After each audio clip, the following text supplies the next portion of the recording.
তাহলে এই পৃথিবীটা আমাদের কাছে এখন পর্যন্ত যেটা আমরা আলোচনা করলাম বোঝা গেল অনেক বড়, এত বড় পৃথিবী। কিন্তু আমরা শুনতে পাই যে সূর্যটা আমরা দেখতে পাই দিনের বেলা, ওই সূর্যটা নাকি এই বিশাল পৃথিবীর চেয়ে 13 লক্ষ গুণ বড়। চিন্তা করতে পারেন? খালি তো মাথা নাড়াইতেছেন। আসলে কি আমরা চিন্তা করতে পারি? 13 লক্ষটা পৃথিবী সূর্যের মধ্যে রেখে দেওয়ার জায়গা করে দিয়েছে কে?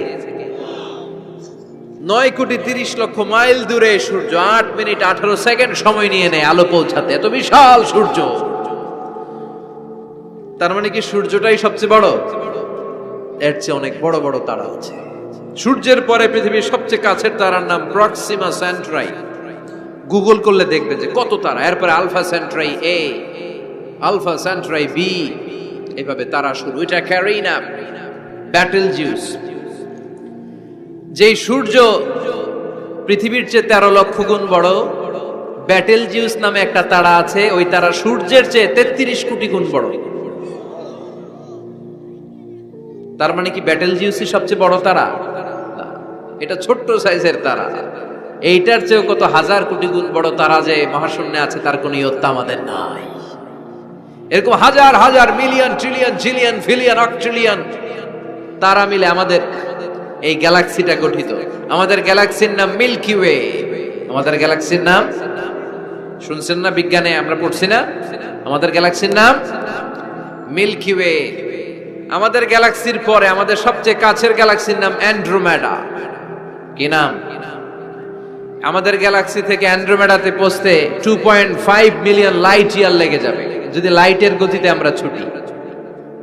2.5 মিলিয়ন লাইট ইয়ার। 1 মিলিয়নে 10 লাখ, 2.5 মিলিয়নে 25 লক্ষ লাইট ইয়ার। এই পৃথিবীতে সবচেয়ে দ্রুতগামী যে জিনিসটার আবিষ্কার হয়েছে সেটার নাম আলো। সেটার নাম সবাই বলেন। আলো সবচেয়ে দ্রুত ছোটে। কত দ্রুত জানেন? 1 সেকেন্ডে 1,86,000 মাইল বেগে ছোটে। 1 ঘন্টায় না, 1 মিনিটে না, এক সেকেন্ডে ছুটে কত দূর? আরে 1 সেকেন্ড কইতে তো 2 সেকেন্ড লাগে। 1 সেকেন্ড এটা বলতে বলতে 2 সেকেন্ড লেগে যায়, কিন্তু 1 সেকেন্ডে নাকি সে 1,86,000 মাইল দূর চলে গেছে। এই আলোর গতি সম্পন্ন একটা রকেট যদি কেউ বানাতে পারে, যে রকেটটাও আলোর মতো সেকেন্ডে 1,86,000 মাইল বেগে ছুটবে, এরকম রকেট যদি বানানো যায়, তাহলে এই রকেট দিয়ে আমাদের গ্যালাক্সি থেকে আমাদের প্রতিবেশী গ্যালাক্সি অ্যান্ড্রোমেডাতে পৌঁছতে 25 লক্ষ বছর লেগে যাবে। সুবহানাল্লাহ। বাড়িতে যায় বলবেন সবাই, চিৎকার করে পড়েন আল্লাহু আকবার। সে আল্লাহ বললেন, লাকাদ যায়্যানাস সামাআদ দুনিয়া বিমাসাবিহা ওয়া জাআলনাহা রুজুমান লিশ-শায়াতিন। আমি তোমাদের জন্য দুনিয়ার আকাশটারে সুন্দর সুন্দর তারা দিয়ে সুশোভিত করেছি। এরকম বিশাল বিশাল তারা দেখতে তো মনে হয় ছোট্ট একটা ডটের মতো, না? একটা ফোঁটার মতো মনে হয় না তারাগুলা? এত বিশাল বিশাল তারা মহাশূন্যে রেখেছে কে? চিল্লায় বলেন কে? এরপরে এই সূরার মাঝে মাঝে এসে আল্লাহ বললেন, হুয়াল্লাযী জাআলা লাকুমুল আরদা যালুলান ফামশু ফী মানাকিবিহা ওয়া কুলু মির রিজকিহি ওয়া ইলাইহিন নুশুর। আল্লাহ বলে, আমারে তোরা চিনিস না? চিনে নে। আমি হলাম এমন সত্তা, আমি তোমাদের জন্য জমিনটারে সমতল বানিয়ে দিয়েছি, তাই যেখানে মন চায় তোমরা সুন্দর করে হেঁটে হেঁটে যেতে পারো। তার মানে এই নয় যেখানে খুশি সেখানে যাবা, শেষকালে আমার দিকে ফিরে আসতে হবে, ঠিক কি না? মিনহা খালাকনাকুম ওয়া ফিহা নুঈদুকুম ওয়া মিনহা নুখরিজুকুম তারাতান উখরা। মাটি থেকে বানালাম, মাটির কবরে পাঠালাম, আবার মাটির কবর থেকে আমাদেরকে উঠায়া দিবে কে? আল্লাহ বললেন যালুলান, আমি জমিনকে বানিয়েছি সমতল। আরেক আয়াতে বললেন হুয়াল্লাযী জাআলা লাকুমুল আরদা ফিরাশা, আমি জমিনকে বানিয়েছি বিছানা।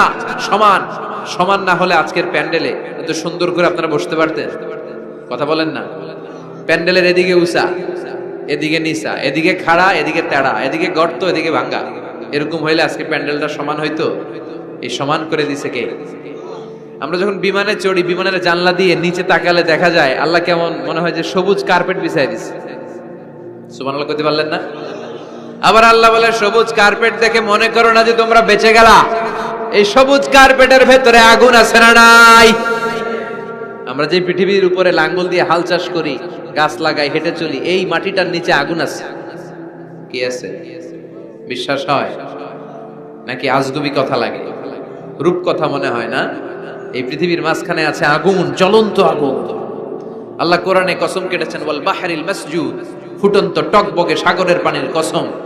আমেরিকান নেভাল একাডেমির সায়েন্টিস্টরা তারা হিসাব মিলাতে পারে না, সাগরের পানি দেখি ঠান্ডা, কিন্তু আল্লাহ কয় ফুটন্ত টকবগে সাগরের পানির কসম। এই গরম আল্লাহ পাইলো কই? তারা ভাবলো নিশ্চয়ই ভিতরে গরম আছে, নাইলে গরম আসলো কোত্থেকে? দেখি তো কোরআনের কথা সত্য কিনা। তারা সবসময় কৌতূহলী, এই কৌতূহলী তাদেরকে মহাবিশ্বের সুপার পাওয়ারের আসনে আসীন করেছে। আমাদের কোনো কৌতূহল নাই, আমগো আছে ফতুয়াবাজি। কথা কন, আমি তবলিগ, বাকি সব কাফের। আমি জামাত ইসলাম, বাকি সব মুনাফিক। আমি আহলে হাদিস, বাকি সব ঈমান হারাম। কথা কন, এই গুতাগুতি আছে না নাই? ফতুয়াবাজি আছে না নাই? একজনের পিছনে আরেকজন আছে না নাই? কি কারণে যে ফতুয়াবাজি করে, গীবত করে লেগে থাকে আল্লাহই জানে। এরা কি বুঝে এগুলো করে আল্লাহই জানে। খালি ফতুয়াবাজি, খালি গীবত, কেউ কারো ভালোটা দেখতে পারে না। একজন দাওয়াতি কাজ করতেছে, হকের কথা বুঝাচ্ছে, হাজার হাজার মানুষ তার স্পষ্ট ভাষা আর সহজ সাবলীল ব্যাখ্যার কারণে ইসলামের সৌন্দর্য খুঁজে পেয়েছে, কিন্তু তারেও ঠ্যাং ধরে নিচে নামাতে চায়। এটা বাংলাদেশ, এমন দেশটি কোথাও খুঁজে পাবে না কো তুমি। আহা, খালি ফতুয়াবাজি। একজন বলছিল বাংলাদেশের জাতীয় খেলা হাডুডু কেন? আরেকজন কয়ের কারণ বাংলাদেশে কেউ কারো ভালোটা সহ্য করতে পারে না। একটা উপরে উঠতে ছেলে সাইড দিয়ে ধরে ঠ্যাং ধরে টেনে নামায়। হাডুডু খেলা দেখছেন? একটা সামনে গেলে সবাইকে কাবাডি কাবাডি কাবাডি কাবাডি করে ঠ্যাং ধরে, খালি বাগেরহাটে কাবাডি নাই মনে হয়, দেখছেন কিরকম খেলে? একজন সামনে গেলে সবাই ঠ্যাং ধরে নিচে নামে। এটা এই দেশের জাতীয় খেলা। এদেশে কেউ ভালো পথে হাঁটতে চাইলে, উপরে উঠতে চাইলে, কল্যাণের পথে আগাতে চাইলে তার বিরোধী শক্তিরা ওর ঠ্যাং ধরে নিচে নামাবে। কেউ কারো ভালোটা সহ্য করতে পারে? আর ফতুয়াবাজি, তুই কাফের, তুই মুনাফিক, তুই মুশরিক, তোর দাদা কাফের, তোর শ্বশুর কাফের, তোর বেয়াই কাফের। ওই কাফের বেয়াই মারা গেলে ওরে যেখানে কবর দেয়া হবে, ওই কবরের উপরে যে ঘাস উঠবে, ওই ঘাস যে গরু খাবে, ওই গরুর যে দুধ খাবে, ও কাফের। কথা কন, খালি ফতুয়াবাজি। এই ফতুয়াবাজি থেকে আল্লাহ তুমি আমাদেরকে বাঁচাও। আমরা যেন হৃদয়টা প্রশস্ত করে একে অপরকে মুসলিম ভাই মনে করে বুকে টানতে পারি। আমরা খালি পিছাই, সর। বিশ্বনবী আসছে কাছে টানার জন্য, আমরা খালি পিছাই, খালি অন্যের দোষ খুঁজি। নিজের মধ্যে যে কত দোষ, নিজের মধ্যে দোষের শেষ নাই, ওইদিকে কোনো চিন্তা নাই।